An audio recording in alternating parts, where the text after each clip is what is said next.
Welcome to the show. I'm your host, Damon Talley of NASA's Digital Learning Network. We're counting down to the scheduled launch of Space Shuttle Endeavour on its STS-126 mission.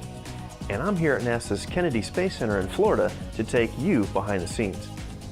Endeavour is embarking on NASA's 27th flight to the International Space Station, orbiting more than 200 miles above us. During the 15-day mission, a well-trained astronaut crew will install several pieces of key hardware and conduct 4 spacewalks outside the station. More on that coming up. But first, there's no better place on Earth to get a space shuttle ready to fly than right here at Kennedy Space Center. Let's find out what makes America's spaceport so unique. Preparing any vehicle for a thundering ride into space is no easy task. It requires a prime location, massive facilities, just the right tools and equipment, and of course, a stellar workforce. For every one of NASA's human space flights, that place is Kennedy Space Center. Complex and challenging space missions begin here, amid this primitive Florida landscape where eagles soar and alligators roam. Launch Complex 39 is made up of a collection of facilities custom designed for preparing, launching, and landing the space shuttle. The 3-bay orbiter processing facility is where the space shuttle orbiters spend most of their time. Each bay provides access to every square inch of the spacecraft for the technicians who prepare it for flight. With its 8-acre footprint, the Vehicle Assembly Building, or VAB, is one of the largest buildings in the world. It dominates the Kennedy skyline and is visible across Florida's Space Coast. In this mammoth facility, the shuttle orbiter is joined with its external fuel tank and solid rocket boosters. The shuttle's twin launch pads, 39A and 39B, have a prime beachside location, a perfect place to begin a mission. And when the shuttle comes home, its preferred landing site is the shuttle landing facility just west of the VAB. Longer and wider than commercial runways, it was specially designed for the high-speed landing of this unpowered, winged spacecraft. On STS-126, Endeavour is carrying a reusable logistics module called Leonardo. It's packed completely full of supplies and equipment that will allow the station to support a 6-person crew starting next year. Let's take a look. There are extra crew sleeping bunks and more exercise equipment, and a new addition to the station's regenerative life support system.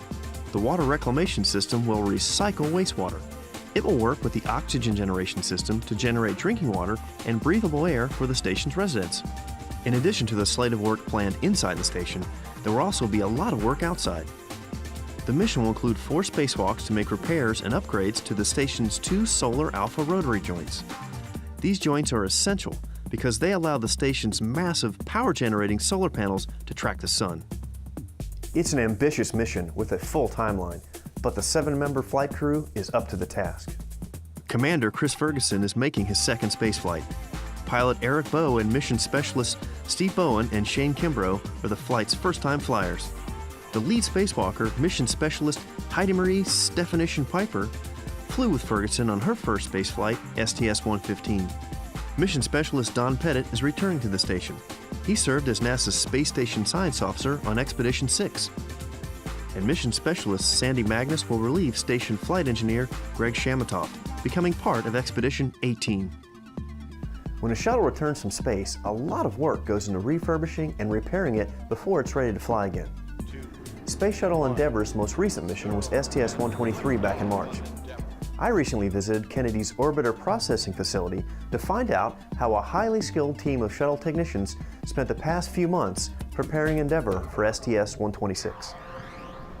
I'm here inside the Orbiter Processing Facility with Ken Tenbusch, NASA Flow Director here at the Kennedy Space Center. Hey, Ken, nice to see you today. Nice to meet you. Ken, can you tell us what exactly is shuttle flow? Shuttle flow is taking that vehicle from the time that it is landed.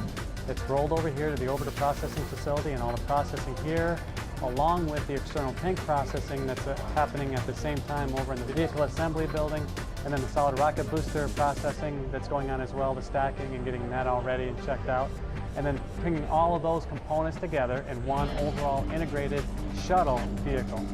And then once you're at that point, you do a checkout in the Vehicle Assembly Building, roll that out to the pad, do all the checkout there, load the vehicle, get it ready for flight, and then you basically a processing flow from start to finish, from that landing all the way on through to launch. Now this is the Space Shuttle Discovery behind us. Space Shuttle Endeavour is already out at the pad. what happens to an orbiter in this orbiter processing facility? In the orbiter processing facility, what they do is, from the time that the mission is complete, they land here over at the shuttle landing facility, they roll it over here in the orbiter processing facility, and then they do all of that deconfiguration work that they need to do. Check out of all the systems, make sure that they're operating normally, taking a lot of doors off, looking at a lot of different areas. The tiles need to be removed, there's a lot of tile that's damaged, and then what you're doing is you take all those components apart, do all the checkout, and then you start putting the pieces back together again. You know, you're at that point, you're going in and you're loading up certain things back into the payload bay.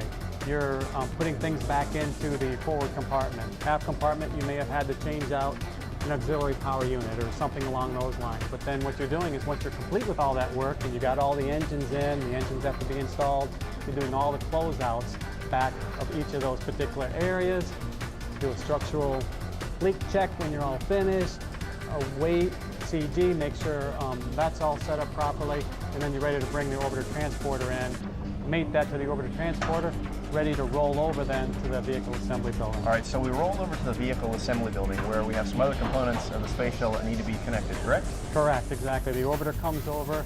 At that point, you know that they've been processing in the vehicle assembly building with the external tank and the solid rocket boosters. So at that point, the orbiter is lifted and then mated to the external tank. And then at that point, they've got the vehicle all assembled, one overall shuttle vehicle. And then all of that is then on top of the mobile launcher platform, so you've got all that assembly all together. You can run a complete overall functional check from start to finish of that integrated assembly, and then you're ready to bring the crawler transporter in, hydraulically crank up the crawler transporter, and then roll out that entire assembly back out to the pad for that final bit of processing and readiness before you actually go to launch. So those crawlers move the shuttles around. Didn't we have to do a roll around? What is a roll around? What we had to do is we had to actually roll out the pad B and process out at pad B while they were ready to process over for STS-125 over at pad A. We were their rescue mission, is the way we say it. We had to be ready to launch within 7 days of their launch because they were not going to station. They didn't have the benefit of getting those resources from station, so we had to be ready to launch quickly. After they were to launch, we were going to roll around to pad A and then finish off the rest of our particular processing flow and get that ready for launch in November. Where are you on launch day, and what is it like to see your orbiter launch? I am in the Launch Control Center in Flying Room 4 in this particular case for this launch that's upcoming. And as far as the feeling, it's just a feeling of jubilation. You know, I think about all the work that went on as far as putting that vehicle together, and then I get to see it in the culmination of a beautiful launch. So just a very exciting moment all the way around. Well, Ken, thank you for your time today. Thank you, Damon. And good luck with the launch. Appreciate it, sir. That's our show. You can follow the launch countdown live. Just tune into NASA TV or visit www.nasa.gov/shuttle for the official launch blog. Or catch all the action during our live launch webcast on NASA's Digital Learning Network. For that, check out dln.nasa.gov. I'm Damon Talley. Thanks for watching.